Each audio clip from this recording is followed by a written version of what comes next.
En un parque donde el rugido del Nilo ahoga cualquier sonido y la vida salvaje impone su ley, una joven europea desapareció sin dejar rastro en cuestión de minutos.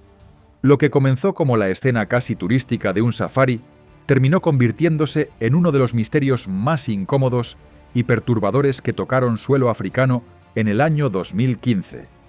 Porque no hubo cuerpo, no hubo sangre, no hubo pruebas claras de ataque, y aún así se intentó cerrar todo con la explicación más simple.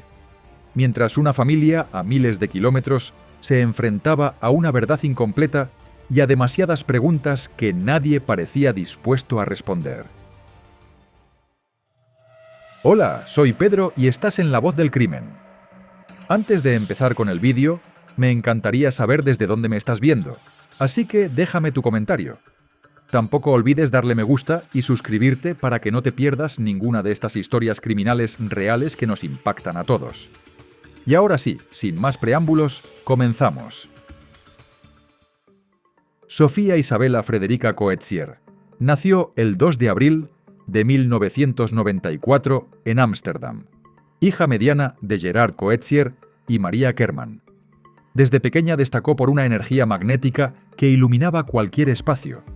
Quienes la conocieron la describían como extraordinariamente inteligente, intensamente extrovertida y dueña de una empatía poco común, cualidades que la convertían en una presencia imposible de ignorar. Durante su adolescencia desarrolló una profunda pasión artística en la Escuela de Teatro Juvenil de Ámsterdam. Allí encontró el escenario como primer refugio. Desplegó un carisma natural y una sonrisa contagiosa que atraía a todos a su alrededor. Sin embargo, bajo esa vocación escénica surgía también una mente guiada por un fuerte sentido de propósito y disciplina. Con el paso de los años, su interés giró hacia la medicina, convencida de que su naturaleza compasiva encajaba mejor en el cuidado de otros. Aún así, jamás abandonó su espíritu activo, practicaba baloncesto, hockey y corría por el Vondelpark con la misma intensidad con la que asumía sus metas, abrazando la vida con determinación y entusiasmo constante. A los 21 años era estudiante de medicina y se proyectaba hacia un futuro brillante. Equilibraba las exigencias académicas con diversos trabajos de medio tiempo que le permitían independencia económica, desde repartir folletos hasta cuidar niños, todo con la firme intención de especializarse en medicina tropical y ejercer en contextos donde su ayuda fuera verdaderamente necesaria. Su deseo de sanar se mezclaba con una pasión insaciable por viajar. No quería limitarse a estudiar el mundo en libros, sino sentirlo, recorrerlo y sumergirse en otras culturas. Esa combinación de vocación médica y espíritu aventurero definiría las decisiones que tomaría más adelante. Sin embargo, detrás de su energía arrolladora existía una batalla silenciosa. A los 16 años fue diagnosticada con trastorno bipolar, una condición que traía episodios intensos de altibajos emocionales e impulsividad. Con medicación y terapia logró mantener estabilidad durante largos periodos, aunque era un aspecto íntimo que solo su círculo cercano conocía y que con el tiempo adquiriría un peso inquietante en su historia. En agosto de 2015 viajó a Uganda para realizar prácticas de 8 semanas en el Hospital Lubaga en Kampala, una experiencia que representaba más que un requisito académico. Era la materialización de su sueño de combinar medicina y exploración cultural. Se alojó en un campus junto a otros estudiantes internacionales. En el hospital rápidamente destacó por su entrega absoluta. Asistía en cirugías, colaboraba en partos y ayudaba incluso en tareas básicas cuando faltaba personal, demostrando que no estaba allí como observadora, sino como participante comprometida. Uganda la cautivó profundamente. Aprendía luganda para comunicarse sin barreras, mantenía contacto diario con su familia en Ámsterdam, compartiendo relatos llenos de emoción.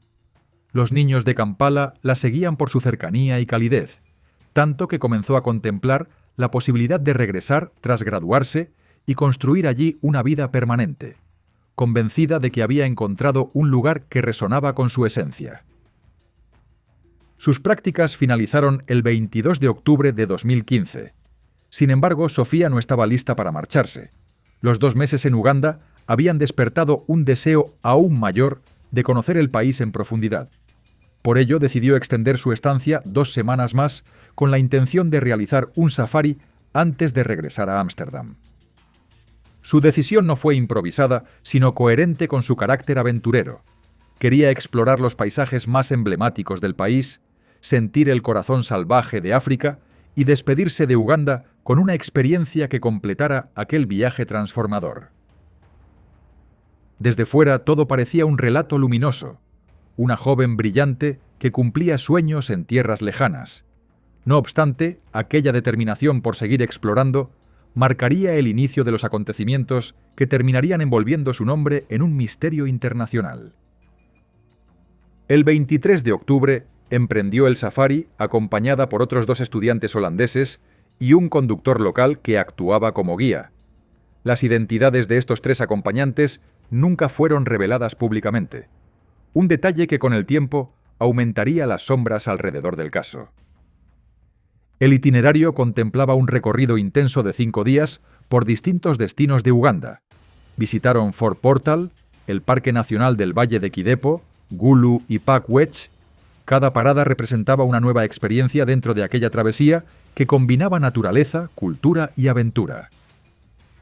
El destino final era el Parque Nacional de las Cataratas Murchison, el más grande del país, famoso por el punto donde el Nilo Victoria se abre paso a través de una estrecha garganta y estalla en una caída poderosa rodeada de sabana, bosques y humedales. Un entorno majestuoso, pero también peligroso, donde conviven leones, elefantes, hipopótamos y cocodrilos. Un lugar que exige respeto absoluto. El 28 de octubre, alrededor del mediodía, el grupo llegó al parque tras un paseo en barco por el Nilo Victoria y se dirigió al Centro de Educación Estudiantil de la Autoridad de Vida Silvestre de Uganda, un alojamiento sencillo compuesto por cabañas básicas, áreas comunes y un bloque de letrinas situado a pocos metros de los edificios principales. Alrededor de las 6:30 de la tarde, mientras el sol descendía y el aire comenzaba a refrescar, el grupo empezó a desempacar. Sofía tomó una pequeña botella de agua vacía que solía usar para recoger basura y comentó que iría hacia las letrinas. Un miembro del personal recordó haberla visto de pie cerca del bloque, mirando en dirección al río, que brillaba a unos 600 metros de distancia. Ese instante aparentemente trivial fue la última vez que alguien la vio. Los minutos pasaron y al notar que no regresaba, sus compañeros comenzaron a llamarla y a buscarla en los alrededores. Sin embargo, Sofía había desaparecido sin dejar rastro, como si la inmensidad del parque la hubiera absorbido por completo. A la mañana siguiente, el 29 de octubre, la búsqueda se amplió de forma drástica. A los guardabosques se sumaron la policía local y unidades del ejército ugandés. El perímetro se extendió desde el centro estudiantil hacia las zonas más cercanas al río en un operativo que mezclaba esperanza y creciente angustia. Fue entonces cuando apareció la primera pista, cerca de la orilla norte del Nilo Victoria, a unos 5 metros del agua, encontraron la pequeña botella que Sofía llevaba consigo.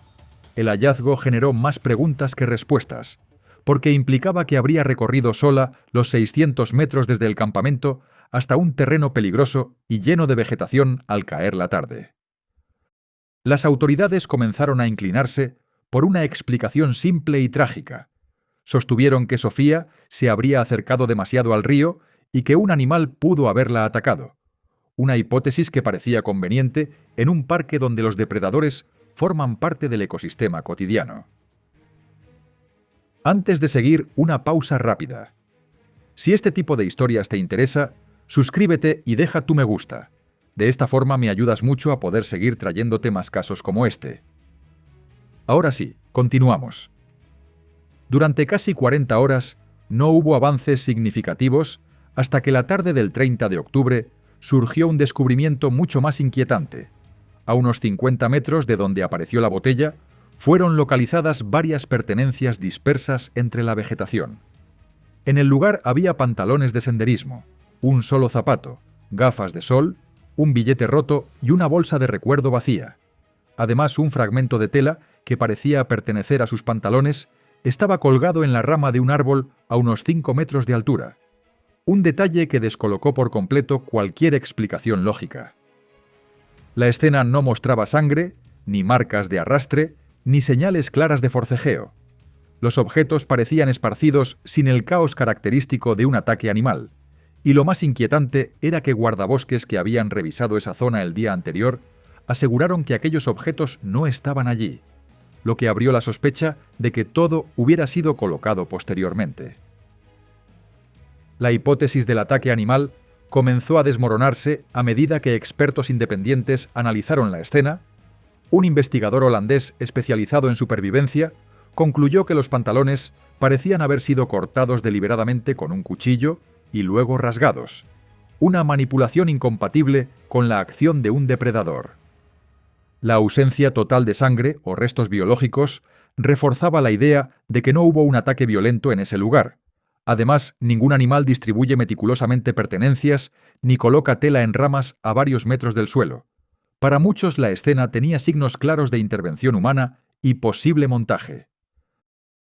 Mientras tanto, la hipótesis oficial seguía señalando a la fauna del parque como responsable, una versión que protegía la imagen turística del país. Sin embargo, las inconsistencias crecían. No se escucharon gritos aquella noche. No aparecieron huellas de animales y el terreno dificultaba que Sofía caminara sola hasta el río en la oscuridad, elementos que convertían la desaparición en un enigma cada vez más perturbador.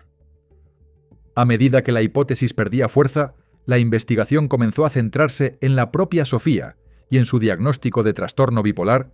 Sus compañeros de safari relataron que desde el 26 de octubre su comportamiento había cambiado, dormía poco, hablaba sin parar y mostraba una energía desbordada que generó tensión dentro del grupo. Se mencionaron conductas impulsivas como trasnochar junto a la fogata y comportamientos inquietantes que llevaron incluso a considerar llamar a su madre. Sin embargo, Sofía les pidió que no lo hicieran, y el guía modificó el itinerario buscando entornos más tranquilos, con la esperanza de estabilizar la situación. La otra hipótesis que comenzó a circular fue que un episodio maníaco pudo haberla llevado a alejarse sola o a confiar en alguien inadecuado.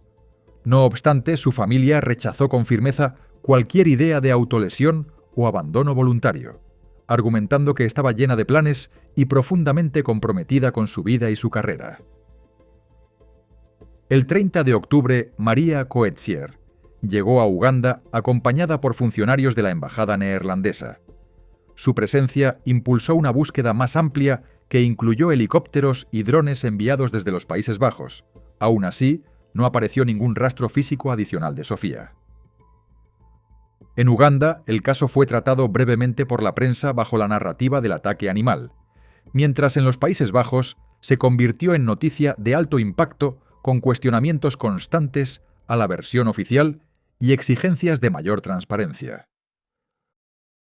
En 2019, un oficial retirado declaró haber visto a Sofía interactuando con otro agente de la Autoridad de Vida Silvestre la noche de su desaparición.